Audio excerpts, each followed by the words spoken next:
तो आज के दिन की शुरुआत होती है इन लोगों को दूध पिलाने के साथ। इनकी माता जी को दूध पिला के मैं निकल गया था बाल कटवाने। उधर से लौटते समय मैं लेके आया मैगी। मैंने मैगी को बनाया और बैठ के खाया। मैगी खा के मैं बैठ गया था पढ़ने।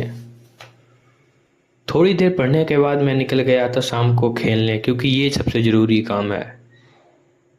और आज थी एक शादी, वहां जाना था तो निकल लिया भाई शादी में। और शादी में कुछ बिन बुलाए बाराती भी थे। और